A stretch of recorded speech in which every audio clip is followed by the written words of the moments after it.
نعم.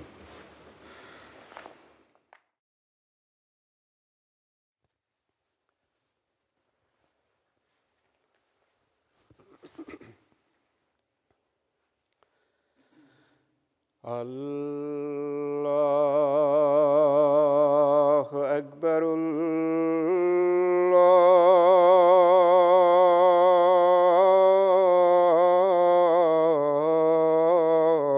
الله أكبر.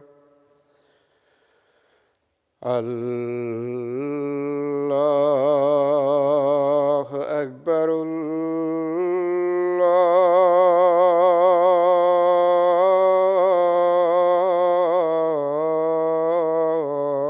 الله أكبر. أشهد أن لا إله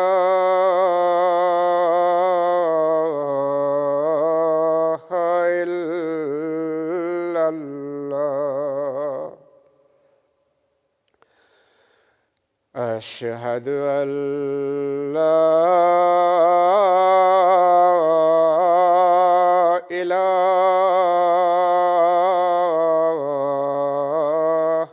إلا الله.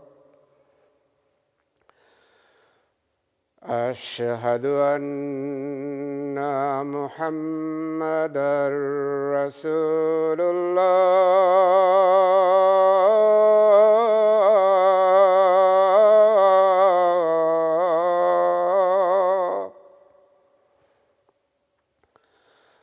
أشهد أن محمدًا رسول الله. حي على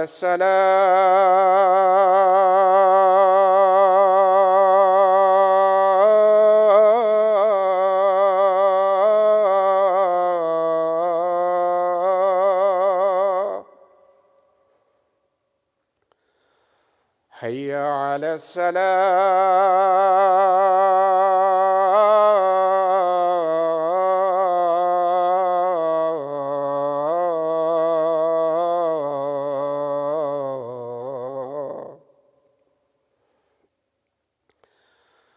حي على الفلاح.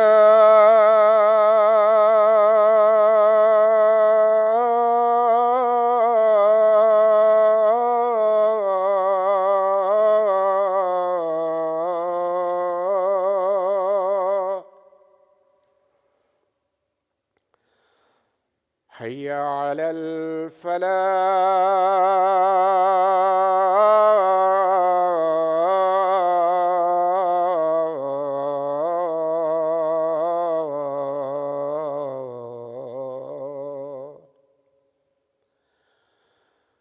الله أكبر.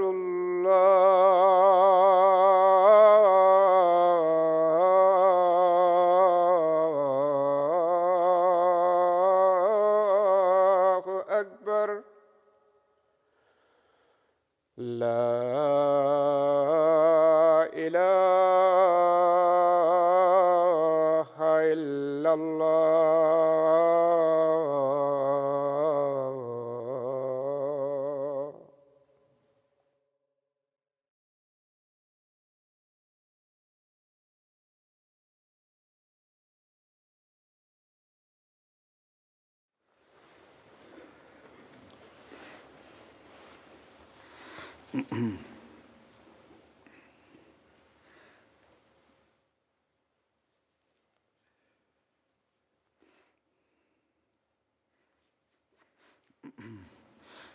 السلام علیکم ورحمۃ اللہ.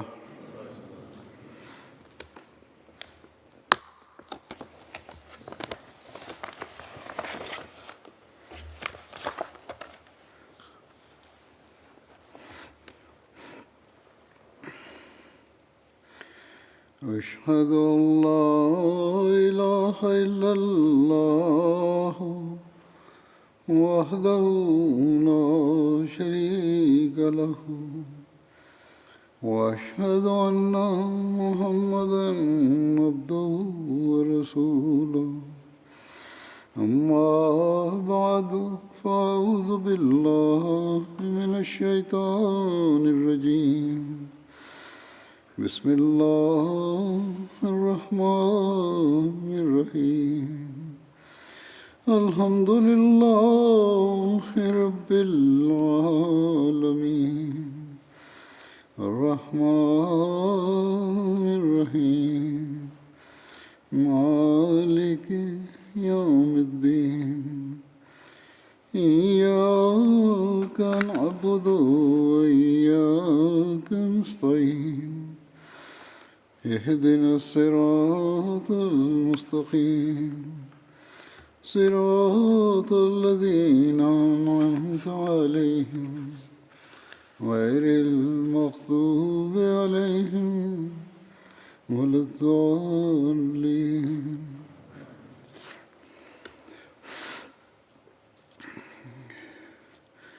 حضرت ابوبکر رضی اللہ عنہ کے قبول اسلام کے بارے میں ذکر ہو رہا تھا.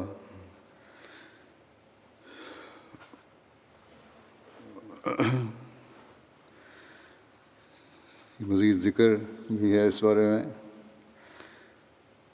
بعض باتیں مختلف زاویوں سے ہیں، اس لیے بیان ہو جاتی ہیں تو لگتا ہی ہے کہ ایک ہی واقعہ ہے. آج اب میں بیان کروں گا کچھ.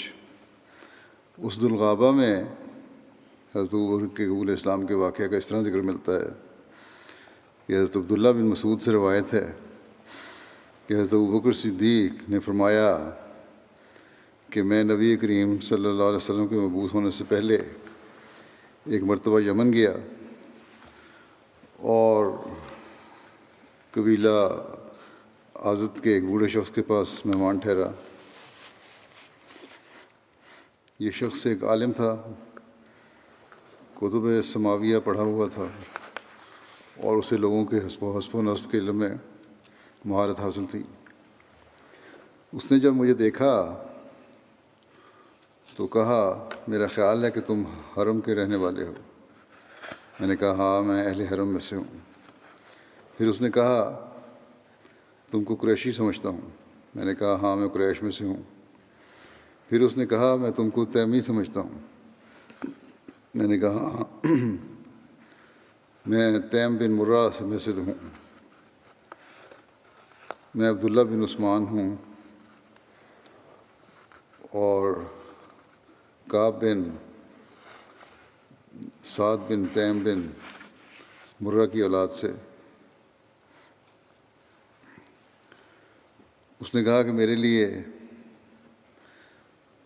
تمہارے متعلق اب صرف ایک بات رہ گئی ہے. یہاں یہ نام بتانا عبداللہ بن عثمان.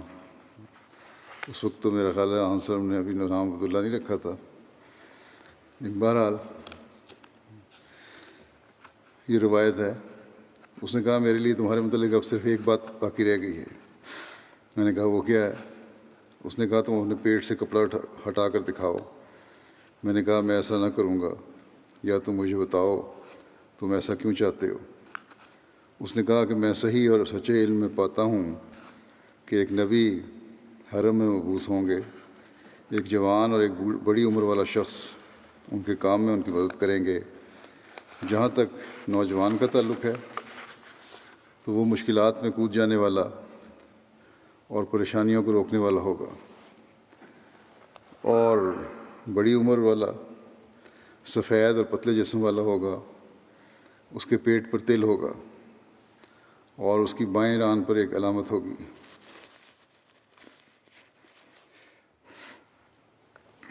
اس نے کہا تمہارے لیے ضروری نہیں ہے کہ تم مجھے وہ دکھاؤ جو میں نے تم سے مطالبہ کیا ہے. تم میں موجود باقی تمام صفات میرے لیے پوری ہو چکی ہیں سوائے اس کے جو مجھ پر مخفی ہے. حضرت ابوبکر نے فرمایا بس میں نے اس کے لیے اپنے پیٹ سے کپڑا ہٹایا تو اس نے میری ناف کے اوپر سیاہ تل دیکھا تو کہنے لگا کہ کعبہ کے رب کی قسم وہ تم ہی ہو. میں تمہارے سامنے ایک معاملہ پیش کرنے والا ہوں بس تم اس کے متعلق محتاط رہنا۔ حضرت ابوبکر نے کہا وہ کیا ہے؟ اس نے کہا کہ خبردار، ہدایت سے انحراف نہ کرنا اور مثالی اور بہترین راستے کو مضبوطی سے تھامے رکھنا، اور خدا جو تمہیں مال اور دولت دے اس کے متعلق خدا سے ڈرتے رہنا۔ حضرت ابوبکر صدیق کہتے ہیں کہ میں نے یمن میں اپنا کام پورا کیا اور پھر اس بوڑھے شخص کو الوداع کہنے کے لیے اس کے پاس آیا تو اس نے کہا کیا تم میرے ان اشعار کو یاد کرو گے جو میں نے اس نبی کی شان میں کہے ہیں؟ میں نے کہا ہاں۔ تو اس نے چند اشعار سنائے۔ حضرت ابوبکر کہتے ہیں کہ پھر میں مکہ آیا تو نبی کریم صلی اللہ علیہ وسلم مبعوث ہو چکے تھے۔ پھر عقبہ میں نبی معیت، شیبہ، ربیہ، ابو جہل، ابو بختری اور قریش کے دیگر سردار میرے پاس آ گئے۔ میں نے ان سے کہا کیا تم پر کوئی مصیبت آ گئی یا کوئی واقعہ ہو گیا جو اکٹھے ہو کے آ گئے ہو؟ انہوں نے کہا کہ اے ابو بکر، بہت بڑا واقعہ ہو گیا۔ ابو طالب کا یتیم دعویٰ کرتا ہے کہ وہ نبی ہے، اگر آپ نہ ہوتے تو ہم اس کے متعلق کچھ انتظار نہ کرتے۔ اب جب کہ آپ آ چکے ہیں تو اب اس معاملے کے لیے آپ ہی ہمارا مقصود ہیں اور ہمارے لیے کافی ہیں۔ حضرت ابوبکر نے کہا کہ میں نے انہیں اچھے انداز سے ٹال دیا اور میں نے نبی کریم صلی اللہ علیہ وسلم کے متعلق پوچھا تو بتایا گیا کہ آپ ختیجہ کے مکان میں ہیں۔ میں نے جا کر دروازے پہ دستک دی، چنانچہ وہ باہر تشریف لائے۔ بس میں نے کہا اے محمد صلی اللہ علیہ وسلم، آپ اپنے خاندانی گھر سے اٹھ گئے ہیں اور آپ نے اپنے باپ دادا کا دین چھوڑ دیا ہے۔ حضرت صلی اللہ علیہ وسلم نے فرمایا کہ اے ابو بکر، میں اللہ کا رسول ہوں، تمہاری طرف بھی اور تم تمام لوگوں کی طرف بھی، بس تم اللہ پر ایمان لے آؤ۔ میں نے کہا اس پر آپ کی کیا دلیل ہے؟ حضرت صلی اللہ علیہ وسلم نے فرمایا وہ بوڑھا شخص جس سے تم نے یمن میں ملاقات کی تھی۔ میں نے کہا کہ یمن میں تو بہت سے بوڑھے شخص تھے جن سے میں نے ملاقات کی۔ حضرت صلی اللہ علیہ وسلم نے فرمایا وہ بوڑھا شخص جس نے تمہیں اشعار سنائے تھے۔ میں نے عرض کیا کہ اے میرے حبیب، آپ سے کس نے یہ خبر بیان کی؟ حضرت صلی اللہ علیہ وسلم نے فرمایا اس عظیم فرشتے نے جو مجھ سے پہلے انبیاء کے پاس بھی آتا تھا۔ میں نے عرض کیا آپ اپنا ہاتھ بڑھائیں، میں شہادت دیتا ہوں کہ اللہ کے سوا کوئی معبود نہیں اور آپ اللہ کے رسول ہیں۔ حضرت ابوبکر فرماتے تھے کہ پھر میں نے لوٹا اور میرے اسلام لانے کی وجہ سے مکہ کے دو پہاڑوں کے درمیان رسول اللہ صلی اللہ علیہ وسلم سے زیادہ خوش کوئی اور نہ ہوا۔ اسد الغابہ کا یہ حوالہ ہے۔ بعض جگہ ہو سکتا ہے بعض بڑھا بھی لیتے ہیں داستان کے لیے، لیکن بہت ساری باتیں صحیح بھی ہوں گی۔ ریاض النظرہ میں حضرت ابوبکر کے قبول اسلام کا واقعہ اس طرح درج ہے۔ ام المومنین حضرت ام سلمہ بیان فرماتی ہیں کہ حضرت ابوبکر صدیق حضور صلی اللہ علیہ وسلم کے گہرے اور مخلص دوست تھے۔ جب آپ مبعوث ہوئے تو قریش کے لوگ حضرت ابوبکر کے پاس آئے اور کہا کہ اے ابوبکر، تمہارا یہ ساتھی دیوانہ ہو گیا ہے، نعوذ باللہ۔ حضرت ابوبکر نے کہا کہ اس کو کیا معاملہ ہے؟ تو انہوں نے کہا کہ وہ مسجد حرام میں لوگوں کو توحید یعنی خدائے واحد کی طرف بلاتا ہے اور وہ کہتا ہے کہ وہ نبی ہے۔ حضرت ابوبکر صدیق رضی اللہ عنہ نے کہا کہ یہ بات انہوں نے کہی ہے؟ لوگوں نے کہا ہاں، اور وہ یہ بات مسجد حرام میں کہہ رہے ہیں۔ چنانچہ حضرت ابوبکر نبی کریم صلی اللہ علیہ وسلم کی طرف گئے اور آپ کے دروازے پر دستک دی، آپ کو باہر بلایا۔ جب آپ ان کے سامنے آئے تو حضرت ابوبکر نے کہا کہ اے ابو القاسم، مجھے آپ کے متعلق کیا بات پہنچی ہے؟ حضور صلی اللہ علیہ وسلم نے فرمایا اے ابو بکر، تمہیں میرے متعلق کیا بات پہنچی ہے؟ حضرت ابوبکر نے کہا کہ مجھے یہ بات پہنچی ہے کہ آپ اللہ کی توحید کی طرف بلاتے ہیں اور آپ کہتے ہیں کہ آپ اللہ کے رسول ہیں۔ حضور صلی اللہ علیہ وسلم نے فرمایا ہاں اے ابو بکر، یقیناً میرے رب عز و جل نے مجھے بشیر اور نذیر بنایا ہے اور مجھے ابراہیم کی دعا بنایا ہے اور مجھے تمام انسانوں کی طرف مبعوث کیا ہے۔ حضرت ابوبکر نے آپ صلی اللہ علیہ وسلم سے کہا اللہ کی قسم میں نے کبھی آپ کو جھوٹ بولتے نہیں دیکھا. آپ یقیناً اپنی امانت کی عظمت، صلہ رحمی اور اچھے افعال کی وجہ سے نبوت کے زیادہ حقدار ہیں. اپنا ہاتھ بڑھائیں تاکہ میں آپ کی بیعت کروں. تو رسول اللہ صلی اللہ علیہ وسلم نے اپنا ہاتھ بڑھایا اور حضرت ابوبکر نے آپ کی بیعت کی اور آپ کی تصدیق کی اور اقرار کیا کہ آپ جو لے کر آئے ہیں وہ حق ہے. بس اللہ کی قسم حضرت ابوبکر نے کوئی توقف اور تردد نہ کیا جب رسول اللہ صلی اللہ علیہ وسلم نے آپ کو اسلام کی طرف بلایا. ایک روایت میں ہے کہ رسول اللہ صلی اللہ علیہ وسلم نے فرمایا، میں نے جسے بھی اسلام کی طرف بلایا اس نے ٹھوکر کھائی اور تردد کیا اور انتظار کرتا رہا سوائے ابو بکر کے. میں نے جب ان سے اسلام کا ذکر کیا تو نہ وہ اس سے پیچھے ہٹے اور نہ انہوں نے اس کے بارے میں تردد کیا. نبی صلی اللہ علیہ وسلم نے فرمایا، اے لوگو، اللہ نے مجھے تمہاری طرف مبعوث کیا اور تم نے کہا تو جھوٹا ہے، اور ابو بکر نے کہا سچا ہے، اور انہوں نے اپنی جان و مال سے میرے ساتھ ہمدردی کا اظہار کیا. یہ بخاری کی روایت ہے. حضرت مسلمہ حضرت ابو بکر کے قبول اسلام کا واقعہ بیان کرتے ہوئے ایک جگہ اس طرح بیان کرتے ہیں کہ رسول کریم صلی اللہ علیہ وسلم نے جب دعویٰ نبوت فرمایا تو اس وقت حضرت ابو بکر رضی اللہ تعالیٰ عنہ کہیں باہر گئے ہوئے تھے. واپس تشریف لائے تو آپ کی ایک لونڈی نے آپ کو سے کہا کہ آپ کا دوست نعوذ باللہ پاگل ہو گیا ہے اور وہ عجیب عجیب باتیں کرتا ہے، کہتا ہے کہ مجھ پر آسمان سے فرشتے نازل ہوتے ہیں. حضرت ابوبکر رضی اللہ عنہ نے اسی وقت اٹھے اور رسول کریم صلی اللہ علیہ وسلم کے مکان پر پہنچ کر آپ کے دروازے پر دستک دی. رسول کریم صلی اللہ علیہ وسلم باہر تشریف لائے تو حضرت ابوبکر نے عرض کیا کہ میں آپ سے صرف ایک بات پوچھنے آیا ہوں، کیا آپ نے یہ کہا ہے کہ خدا کے فرشتے مجھ پر نازل ہوتے ہیں اور مجھ سے باتیں کرتے ہیں؟ رسول کریم صلی اللہ علیہ وسلم نے اس خیال سے کہ ایسا نہ ہو کہ ان کو ٹھوکر لگ جائے تشریح کرنی چاہیے. یہ عام روایت یہی چلتی ہے ہمارے عموماً تاریخ میں، مگر حضرت ابوبکر نے کہا آپ تشریح نہ کریں اور مجھے صرف اتنا بتائیں کہ کیا آپ نے یہ بات کہی ہے. رسول کریم صلی اللہ علیہ وسلم نے پھر اس خیال سے کہ معلوم نہیں یہ سوال کریں کہ فرشتوں کی شکل کیسی ہوتی ہے اور وہ کس طرح نازل ہوتے ہیں، پہلے کچھ تمہیدی طور پر بات کرنی چاہیے. مگر حضرت ابوبکر نے پھر کہا کہ نہیں، آپ صرف یہ بتائیں کہ کیا یہ بات درست ہے.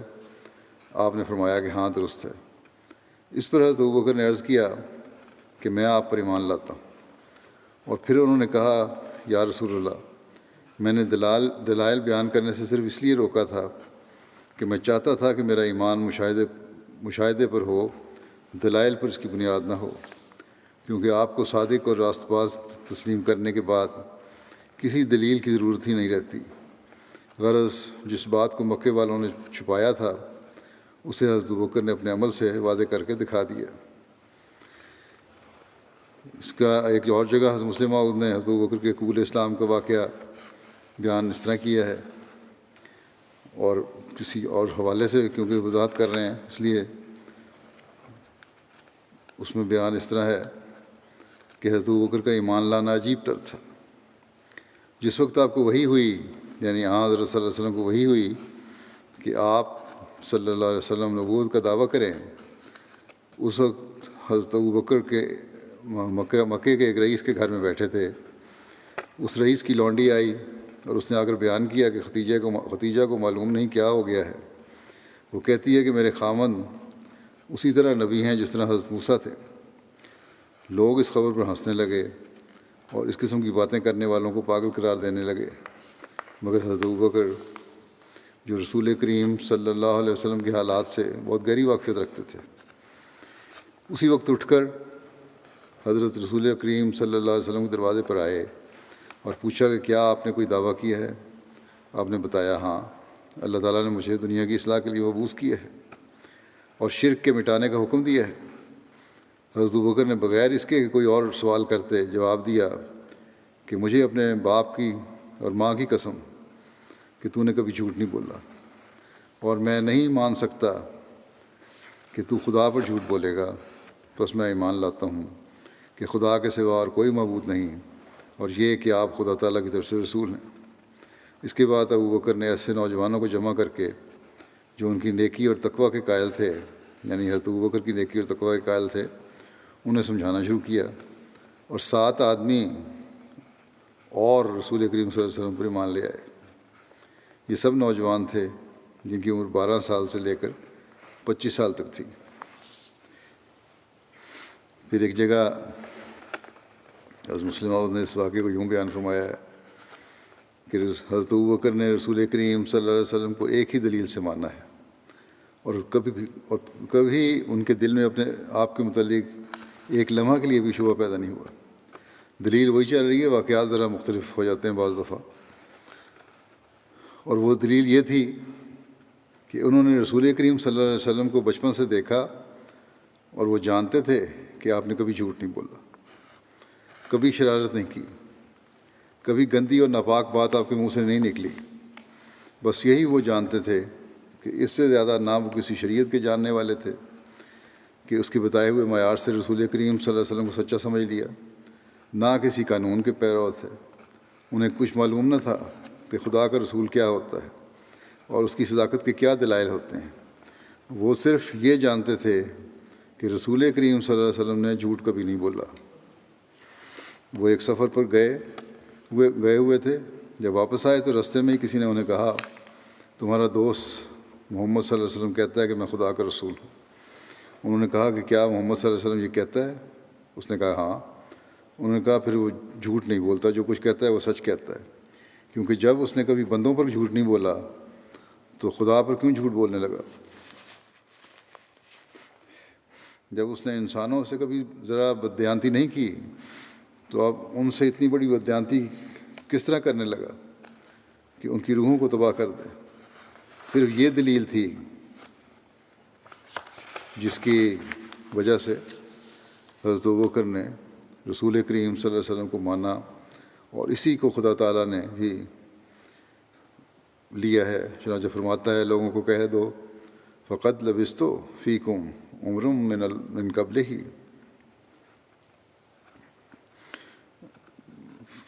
فقط لبثت فیکم عمر من قبلہ افلا تعقلون، میں ایک عرصہ تم میں رہا،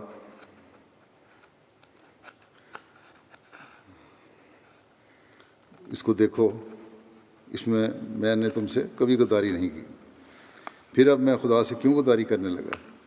یہی وہ دلیل تھی جو حضرت ابوبکر نے لی اور کہہ دیا کہ اگر وہ کہتا ہے کہ خدا کا رسول ہوں تو سچا ہے اور میں مانتا ہوں۔ اس کے بعد نہ کبھی اس کے دل میں کوئی شبہ پیدا ہوا اور نہ ان کے پاس ثبوت میں کبھی لرزش آئی۔ ان پر بڑے بڑے ابتلاء آئے، انہیں جائیدادیں اور وطن چھوڑنا اور اپنے عزیزوں کو قتل کرنا پڑا، مگر رسول کریم صلی اللہ علیہ وسلم کی صداقت میں کبھی شبہ نہ ہوا۔ یہ اس زمن میں فرمایا تھا، آپ ایک دفعہ بیعت کرنے والوں کو ہدایات دے رہے تھے، ان کو سمجھا رہے تھے۔ اس زمن میں یہ بات آپ نے فرمائی حضرت ابوبکر کی آن وسلم کو ماننے کی دل کے واقعہ بیان کرتے ہوئے۔ حضرت مسیح موعود علیہ السلام فرماتے ہیں کہ حضرت صلی اللہ علیہ وسلم نے جو حضرت ابوبکر رضی اللہ تعالیٰ عنہ کو صدیق کا خطاب دیا ہے، تو اللہ تعالیٰ ہی بہتر جانتا ہے کہ آپ میں کیا کیا کمالات تھے۔ حضرت صلی اللہ علیہ وسلم نے یہ بھی فرمایا ہے کہ حضرت ابوبکر رضی اللہ عنہ کی فضیلت اس چیز کی وجہ سے ہے جو اس کے دل کے اندر ہے، اور اگر غور سے دیکھا جائے تو حقیقت میں حضرت ابوبکر نے جو صدق دکھایا اس کی نظیر ملنی مشکل ہے۔ اور سچ تو یہ ہے کہ ہر زمانے میں جو شخص صدیق کے کمالات حاصل کرنے کی خواہش کرے، اس کے لیے ضروری ہے کہ ابوبکری خصلت اور فطرت کو اپنے اندر پیدا کرنے کے لیے جہاں تک ممکن ہو مجاہدہ کرے، اور پھر حق المقدور دعا سے کام لے۔ جب تک ابوبکری فطرت کا سایہ اپنے اوپر ڈال نہیں لیتا اور اسی رنگ میں رنگین نہیں ہو جاتا، صدیقی کمالات حاصل نہیں ہو سکتے۔ پھر فرمایا کہ ابوبکری فطرت کیا ہے؟ اس پر مفصل بحث اور کلام کا یہ موقع نہیں، کیونکہ اس کے تفصیلی بیان کے لیے بہت وقت درکار ہے۔ فرمایا کہ میں مختصراً ایک واقعہ بیان کر دیتا ہوں، اور وہ یہ ہے کہ جب حضرت صلی اللہ علیہ وسلم نے نبوت کا اظہار فرمایا، اس وقت حضرت ابوبکر رضی اللہ عنہ شام کی طرف سوداگری کرنے کے لیے گئے ہوئے تھے۔ جب واپس آئے تو ابھی راستے ہی میں تھے کہ ایک شخص آپ سے ملا۔ آپ نے اس سے مکے کے حالات دریافت فرمائے اور پوچھا کہ کوئی تازہ خبر سناؤ۔ جیسا کہ قاعدے کی بات ہے کہ جب انسان سفر سے واپس آتا ہے تو راستے میں اگر کوئی اہل وطن مل جائے تو اس سے اپنے وطن کے حالات دریافت کرتا ہے۔ اس شخص نے جواب دیا کہ نئی بات یہ ہے کہ تیرے دوست محمد صلی اللہ علیہ وسلم نے پیغمبری کا دعویٰ کیا ہے۔ حضرت بکر نے یہ سنتے ہی فرمایا کہ اگر اس نے یہ دعویٰ کیا ہے تو بلا شک وہ سچا ہے۔ اسی ایک واقعے سے معلوم ہو سکتا ہے کہ حضرت صلی اللہ علیہ وسلم پر آپ کو کس قدر حسن ظن تھا۔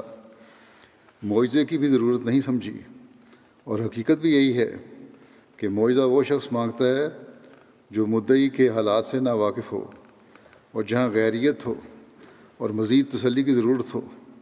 لیکن جس شخص کو حالات سے پوری واقفیت ہو تو اسے معجزے کی ضرورت ہی کیا ہے۔ الغرض حضرت ابوبکر رضی اللہ تعالیٰ عنہ راستہ میں ہی حضرت صلی اللہ علیہ وسلم کا دعویٰ نبوت سن کر ایمان لے آئے۔ پھر جب مکے میں پہنچے تو حضرت صلی اللہ علیہ وسلم کی خدمت مبارک میں حاضر ہو کر دریافت کیا کہ کیا آپ نے نبوت کا دعویٰ کیا ہے؟ حضرت صلی اللہ علیہ وسلم نے فرمایا کہ ہاں، یہ درست ہے۔ اس پر حضرت ابوبکر رضی اللہ عنہ نے کہا کہ آپ گواہ رہیں کہ میں آپ کا پہلا مصدق ہوں۔ آپ کا ایسا کہنا محض قول ہی قول نہ تھا، بلکہ آپ نے یعنی حضرت ابوبکر نے اپنے افعال سے اسے ثابت کر دکھایا اور مرتے دم تک اسے نبھایا، اور بعد مرنے کے بھی ساتھ نہ چھوڑا۔ حضرت مسیح علیہ السلام سورہ رحمان کی آیت وَلِمَنْ خَافَ مَقَامَ رَبِّهِ جَنَّتَانِ، اور جو بھی اپنے رب کے مقام سے ڈرتا ہے اس کے لیے دو جنتیں ہیں۔ وَلِمَنْ خَافَ مَقَامَ رَبِّهِ جَنَّتَانِ، جو اپنے رب کے مقام سے ڈرتا ہے اس کے لیے دو جنتیں ہیں۔ اس کی تفسیر بیان کرتے ہوئے حضرت ابوبکر رضی اللہ عنہ کی مثال دیتے ہیں اور فرماتے ہیں کہ حضرت ابوبکر صدیق کو دیکھو کہ جب وہ شام کے ملک سے واپس آ رہے تھے تو راستہ میں ایک شخص ان کو ملا۔ آپ نے اس سے پوچھا کہ کوئی تازہ خبر سناؤ۔ اس شخص نے جواب دیا کہ اور تو کوئی تازہ خبر نہیں، البتہ تمہارے دوست محمد صلی اللہ علیہ وسلم نے پیغمبری کا دعویٰ کیا ہے۔ اس پر ابوبکر صدیق نے ان کو جواب دیا کہ اگر اس نے نبوت کا دعویٰ کیا ہے تو وہ سچا ہے، وہ جھوٹا کبھی نہیں ہو سکتا۔ اس کے بعد حضرت ابوبکر صدیق سیدھے نبی کریم صلی اللہ علیہ وسلم کے مکان پر چلے گئے اور حضرت صلی اللہ علیہ وسلم کو مخاطب کر کے کہنے لگے کہ آپ گواہ رہیں، سب سے پہلے آپ پر ایمان لانے والا میں ہوں۔ دیکھو، انہوں نے حضرت صلی اللہ علیہ وسلم سے کوئی معجزہ نہیں مانگا تھا، صرف پہلے تعارف کی برکت سے ہی وہ ایمان لے آئے تھے۔ یاد رکھو، معجزات وہ طلب کیا کرتے ہیں جن کو تعارف نہیں ہوتا۔ جو لنگوٹیا یار ہوتا ہے اس کے لیے تو سابقہ حالات ہی معجزہ ہوتے ہیں۔ اس کے بعد حضرت ابوبکر کو بڑی بڑی تکالیف کا سامنا ہوا، طرح طرح کے مصائب اور سخت درجے کے دکھ اٹھانے پڑے۔ لیکن دیکھو، اگر سب سے زیادہ انہیں کو دکھ دیا گیا تھا اور وہی سب سے بڑھ کر سجائے گئے تھے، تو سب سے پہلے تخت نبوت پر وہی بٹھائے گئے تھے۔ اللہ تعالیٰ نے یہاں بھی ان کو انعام سے نواز دیا، اور اگلا جہان میں تو ہے ہی جنت۔ کہاں وہ تجارت کے تمام دن دھکے کھاتے پھرتے تھے، اور کہاں یہ درجہ کہ حضرت صلی اللہ علیہ وسلم کے بعد سب سے اول خلیفہ انہیں کو مقرر کیا گیا۔ پھر ایک جگہ حضرت مسیح علیہ السلام فرماتے ہیں آدمی دو قسم کے ہوتے ہیں، ایک تو وہ سعید الفطرت ہوتے ہیں جو پہلے ہی مان لیتے ہیں، یہ لوگ بڑے ہی دور اندیش اور باریک بین ہوتے ہیں، جیسے حضرت ابوبکر صدیق رضی اللہ تعالیٰ عنہ ہوتے، اور ایک بیوقوف ہوتے ہیں، جب سر پر آ پڑتی ہے تب کچھ چونکتے ہیں، یعنی جب کسی مشکل میں گرفتار ہوتے ہیں، عذاب آتا ہے، تب سوچتے ہیں کہ ماننا چاہیے کہ نہیں۔ اس بارے میں بھی بحث ہوتی ہے کہ رسول کریم صلی اللہ علیہ وسلم پر سب سے پہلے کون ایمان لایا۔ مورخین کے نزدیک اس بات میں اختلاف پایا جاتا ہے کہ مردوں میں سے سب سے پہلے کون ایمان لایا تھا، حضرت ابوبکر یا حضرت علی یا حضرت زید بن حارثہ۔ بعض اس کا یہ حل نکالتے ہیں کہ بچوں میں سے حضرت علی اور بڑوں میں سے حضرت ابوبکر اور غلاموں میں سے حضرت زید سب سے پہلے ایمان لائے تھے۔ چنانچہ علامہ احمد بن عبداللہ ان روایات میں تطبیق کرتے ہوئے لکھتے ہیں کہ سب سے پہلے حضرت ختیجہ بنت خویلد نے اسلام قبول کیا، اور مردوں میں سب سے پہلے حضرت علی نے اسلام قبول کیا جبکہ وہ ابھی بچے تھے، جیسا کہ ان کی عمر کے بارے میں پہلے ذکر ہو چکا ہے کہ ان کی عمر 10 سال تھی۔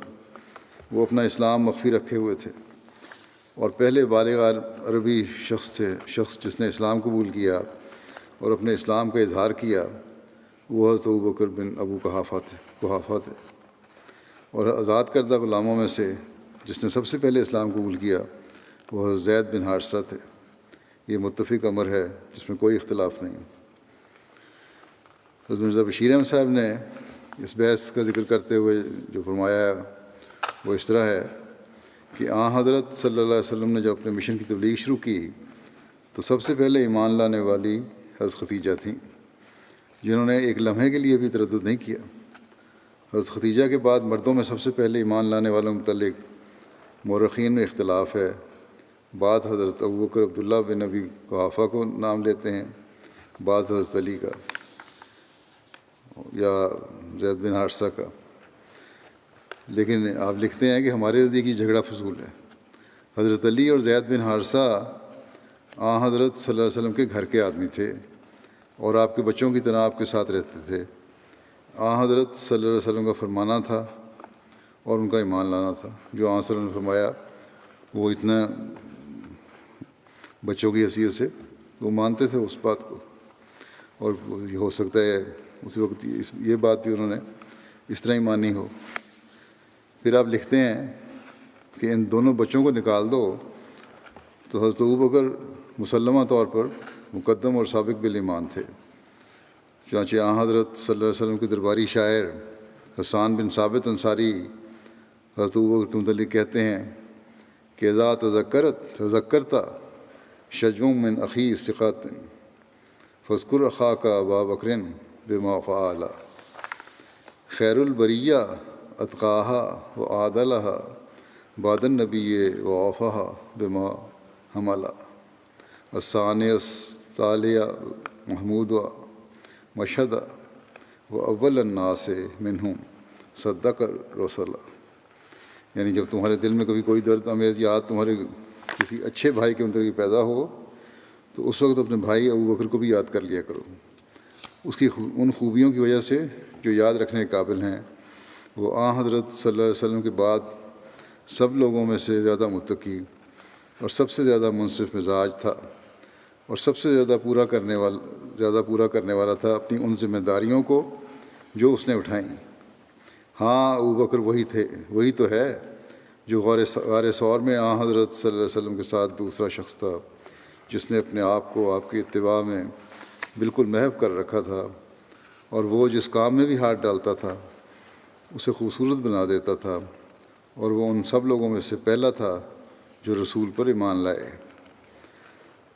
حضرت ابوبکر اپنی شرافت اور قابلیت کی وجہ سے قریش میں بہت مکرم و معزز تھے، اور اسلام میں تو ان کو وہ رتبہ حاصل ہوا جو کسی اور صحابی کو حاصل نہیں۔ حضرت ابوبکر نے ایک لمحے کے لیے بھی حضرت صلی اللہ علیہ وسلم کے دعویٰ میں شک نہیں کیا، بلکہ سنتے ہی قبول کیا، اور پھر انہوں نے اپنی ساری توجہ اور اپنی جان اور مال کو حضرت صلی اللہ علیہ وسلم کے لائے ہوئے دین کی خدمت میں وقف کر دیا۔ حضرت صلی اللہ علیہ وسلم اپنے صحابہ میں ابوبکر کو زیادہ عزیز رکھتے تھے، اور آپ کی وفات کے بعد وہ آپ کے پہلے خلیفہ ہوئے۔ اپنی خلافت کے زمانے میں بھی انہوں نے بے نظیر قابلیت کا ثبوت دیا۔ حضرت ابوبکر کے متعلق یورپ کا مشہور مستشرق اسپرنگر لکھتا ہے کہ ابوبکر کا آغاز اسلام میں محمد صلی اللہ علیہ وسلم پر ایمان لانا اس بات کی سب سے بڑی دلیل ہے کہ محمد صلی اللہ علیہ وسلم خواہ دھوکہ کھانے والے ہوں مگر دھوکہ دینے والے ہرگز نہیں تھے، بلکہ صدق کے دل سے اپنے آپ کو خدا کا رسول یقین کرتے تھے۔ سر ولیم میور کو بھی اسپرینگر کی اس رائے سے اتفاق ہے، یہ لکھا ہے ظفر احمد صاحب نے۔ تبلیغ اسلام اور اس کے نتیجے میں کن آزمائشوں سے گزرنا پڑا حضرت ابوبکر کو، اس کے بارے میں اسد الغابہ میں حضرت ابوبکر کے متعلق لکھا ہے کہ جب اسلام آیا تو آپ نے سب سے پہلے اسلام قبول کیا، اور آپ کے ہاتھ پر ایک جماعت نے اسلام قبول کیا، اس محبت کی وجہ سے جو ان لوگوں کو آپ یعنی حضرت ابوبکر سے تھی، اور اس میلان کی وجہ سے جو انہیں حضرت ابوبکر کی طرف تھا، یہاں تک کہ عشرہ مبشرہ میں سے 5 صحابہ نے آپ کے ہاتھ پر اسلام قبول کیا۔ حضرت ابوبکر صدیق رضی اللہ عنہ کی تبلیغ سے اسلام لانے والوں میں حضرت عثمان بن عفان، حضرت زبیر بن عوام، حضرت عبد الرحمن بن عوف، حضرت سعد بن ابی وقاص، حضرت طلحہ بن عبید اللہ شامل تھے۔ اس بارے میں حضرت مرزا بشیر احمد صاحب اپنی کتاب سیرت الخاتم النبیین میں فرماتے ہیں، لکھتے ہیں کہ حضرت ختیجہ، حضرت ابوبکر، حضرت علی اور حضرت زید بن حارثہ کے بعد اسلام لانے والوں میں 5 اشخاص تھے جو حضرت ابوبکر کی تبلیغ سے ایمان لائے، اور یہ سب کے سب اسلام میں ایسے جلیل القدر اور عالی مرتبہ اصحاب نکلے کہ چوٹی کے صحابہ میں شمار کیے جاتے ہیں۔ ان کے نام یہ ہیں: اول حضرت عثمان بن عفان جو خاندان بنو امیہ میں سے تھے، اسلام لانے کے وقت ان کی عمر قریباً 30 سال کی تھی۔ حضرت عمر کے بعد وہ حضرت صلی اللہ علیہ وسلم کے تیسرے خلیفہ ہوئے۔ حضرت عثمان نہایت باحیا، باوفا، نرم دل، فیاض اور دولت مند آدمی تھے، چنانچہ کئی موقعوں پر انہوں نے اسلام کی بہت مالی خدمات کیں۔ حضرت عثمان سے حضرت صلی اللہ علیہ وسلم کی محبت کا اندازہ اس بات سے بھی ہو سکتا ہے کہ آپ نے انہیں پے در پے اپنی 2 لڑکیاں شادی میں دیں، اس کی وجہ سے انہیں ذو النورین کہتے ہیں۔ دوسرے عبد الرحمن بن عوف تھے جو خاندان بنو زہرہ سے تھے، جس خاندان سے حضرت صلی اللہ علیہ وسلم کی والدہ تھیں۔ نہایت سمجھدار اور بہت سلجھی ہوئی طبیعت کے آدمی تھے۔ حضرت عثمان کی خلافت کا سوال انہی کے ہاتھوں سے طے ہوا تھا۔ اسلام لانے کے وقت ان کی عمر قریباً 30 سال کی تھی، عہد عثمانی میں فوت ہوئے۔ تیسرے سعد بن ابی وقاص تھے جو اس وقت بالکل نوجوان تھے، یعنی اس وقت ان کی عمر 19 سال کی تھی۔ یہ بھی بنو زہرہ میں سے تھے اور نہایت دلیر اور بہادر تھے۔ حضرت عمر کے زمانے میں عراق انہی کی ہاتھ پر فتح ہوا، امیر معاویہ کے زمانے میں فوت ہوئے۔ چوتھے زبیر بن عوام تھے جو حضرت صلی اللہ علیہ وسلم کے پھوپھی زاد بھائی تھے، یعنی صفیہ بنت عبد المطلب کے صاحبزادے تھے، اور بعد میں حضرت ابوبکر کے داماد ہوئے۔ یہ بنو اسد میں سے تھے اور اسلام لانے کے وقت ان کی عمر صرف 15 سال کی تھی۔ حضرت صلی اللہ علیہ وسلم نے زبیر کو غزوہ خندق کے موقع پر ایک خاص خدمت انجام دینے کی وجہ سے حواری کا خطاب عطا فرمایا تھا۔ زبیر حضرت علی کے عہد حکومت میں جنگ جمل کے بعد شہید ہوئے۔ 5ویں طلحہ بن عبید اللہ تھے، حضرت ابوبکر کے خاندان یعنی قبیلہ بنو تیم میں سے تھے اور اس وقت بالکل نوجوان تھے۔ طلحہ بھی اسلام کے خاص فدائیان میں سے تھے، حضرت علی کے عہد میں جنگ جمل میں شہید ہوئے۔ یہ 5 اصحاب عشرہ مبشرہ میں سے ہیں، یعنی ان 10 صحابہ میں سے جن کو حضرت صلی اللہ علیہ وسلم نے اپنی زبان مبارک سے خاص طور پر جنت کی بشارت دی تھی، اور جو آپ صلی اللہ علیہ وسلم کے نہایت مقرب صحابی اور مشیر شمار ہوتے تھے۔ کفار مکہ نے اسلام قبول کرنے والوں پر طرح طرح کے مظالم کیے، نہ صرف کمزور اور غلام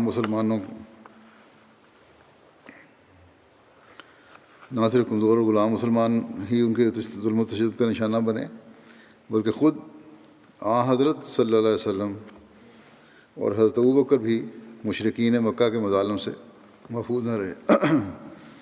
تاریخ اس بات پر شاہد ہے کہ انہیں بھی طرح طرح کے ظلم و ستم کا نشانہ بنایا گیا، یعنی یہاں حضرت صلی اللہ علیہ وسلم کو بھی اور حضرت ابوبکر کو بھی۔ چنانچہ سیرت حلبیہ میں ایک واقعہ مذکور ہے، حضرت ابوبکر اور حضرت طلحہ نے جب اپنے اسلام کا اظہار کیا تو نوفل بن ادویہ نے ان دونوں کو پکڑ لیا۔ یہ شخص قریش کا شیر کہلاتا تھا۔ اس نے ان دونوں کو ایک ہی رسی سے باندھ لیا۔ ان کے قبیلہ بنو تیم نے بھی ان دونوں کو نہ بچایا۔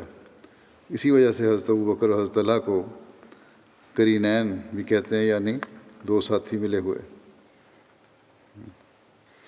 نوفل بن ادویہ کی قوت اور اس کے ظلم کی وجہ سے حضرت صلی اللہ علیہ وسلم فرمایا کرتے تھے کہ اللہم اکفنا شر ابن ادویہ،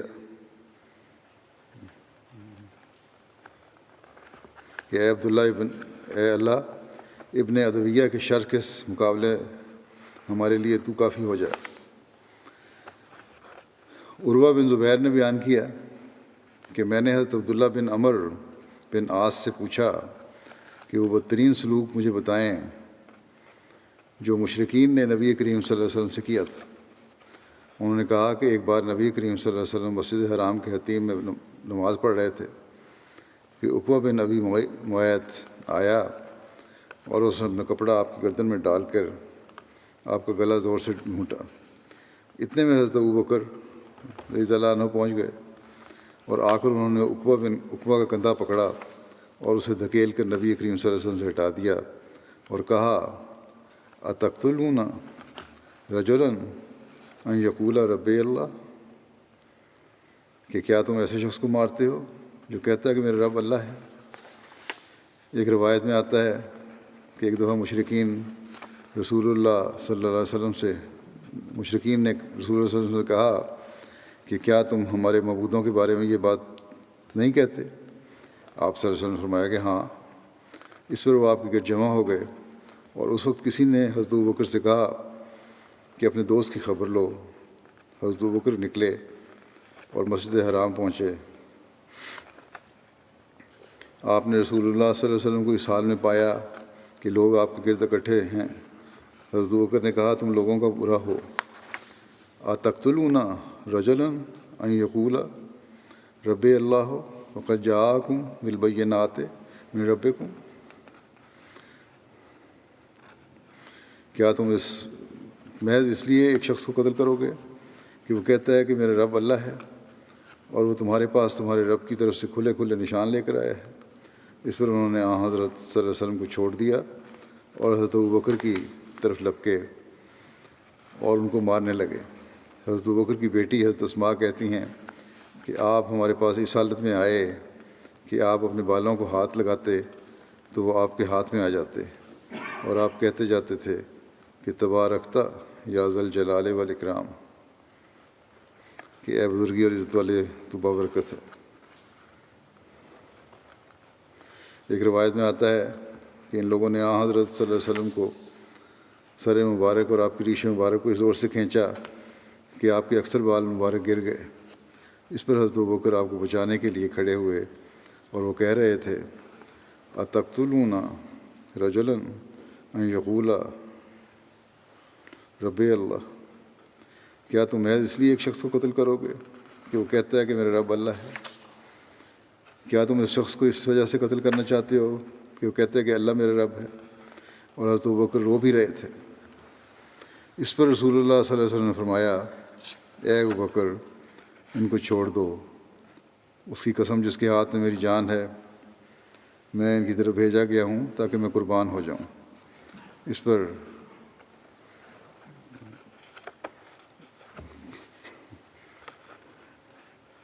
انہوں نے یعنی کافروں نے رسول اللہ صلی اللہ علیہ وسلم کو چھوڑ دیا۔ حضرت علی نے ایک مرتبہ لوگوں سے پوچھا کہ اے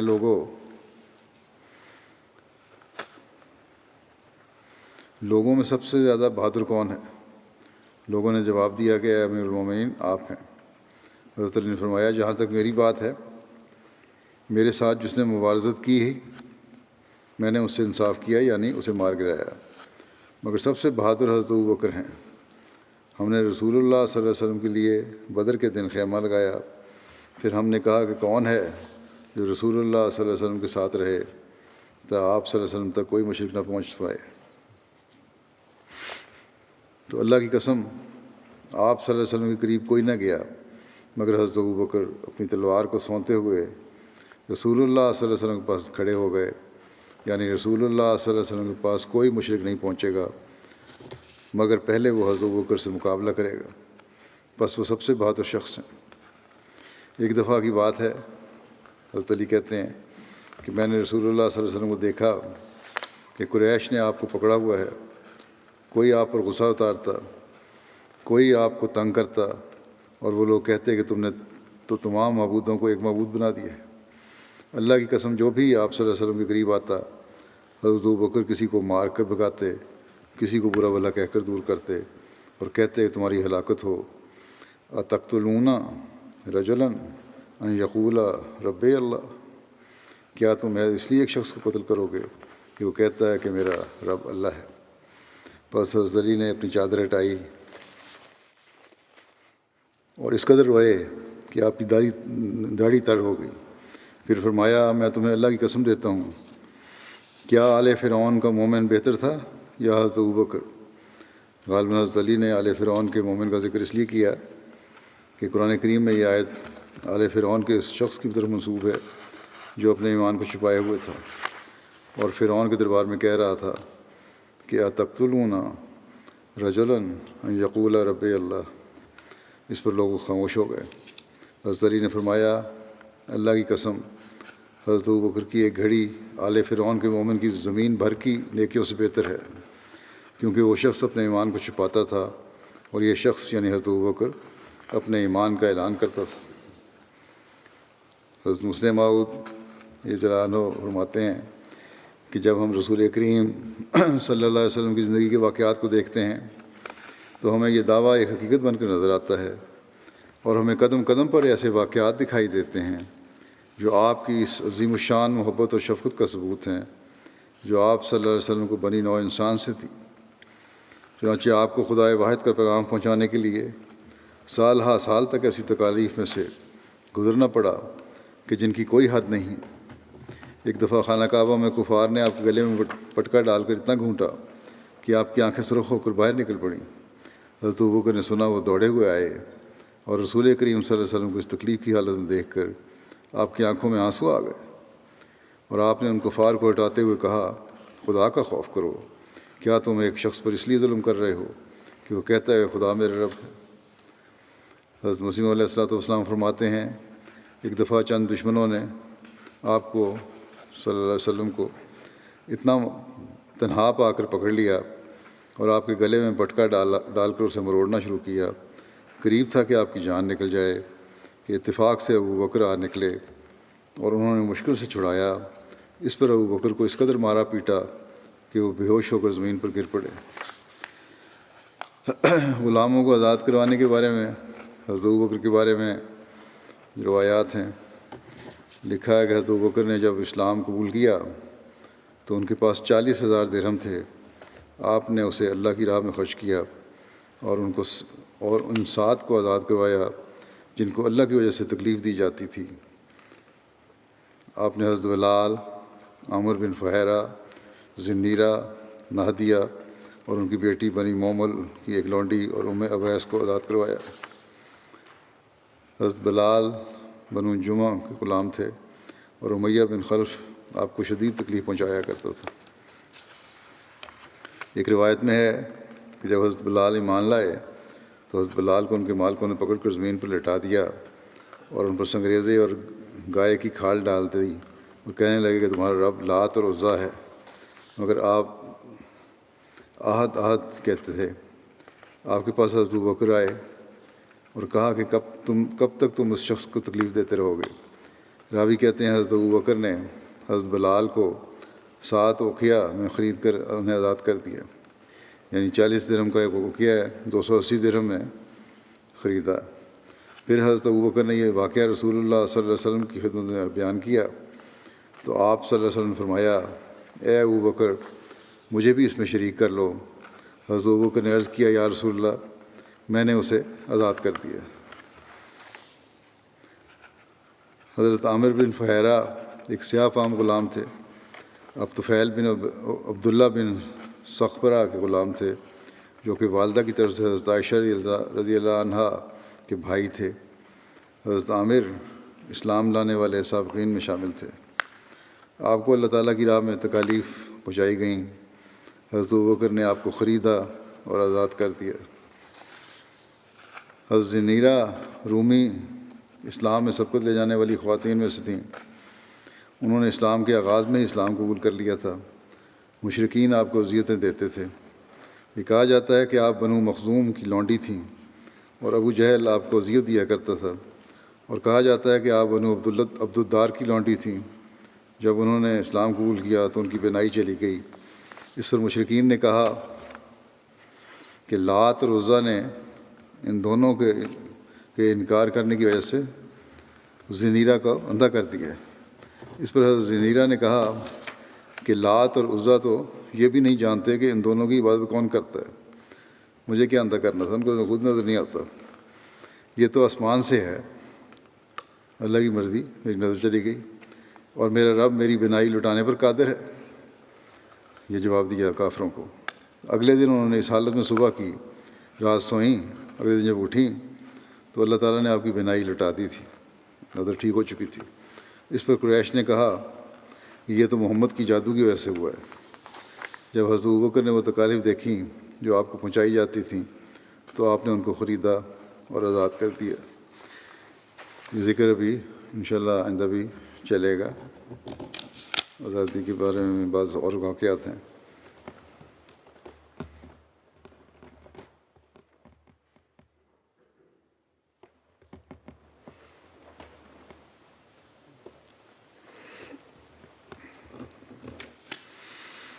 الحمد للہ نحمده ونستعینه ونستغفره ونؤمن به ونتوکل علیہ ونعوذ باللہ من شرور انفسنا ومن سیئات اعمالنا من يهده الله فلا مضل له ومن يضلل فلا هادي له ونشهد أن لا إله إلا الله ونشهد أن محمدا عبده ورسوله.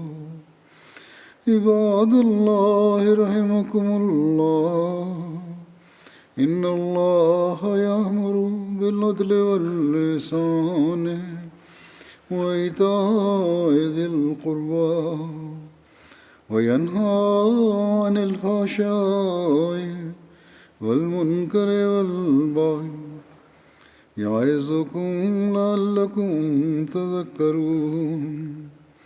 اذكروا الله يذكركم وادعوه يستجب لكم ولذكر الله أكبر.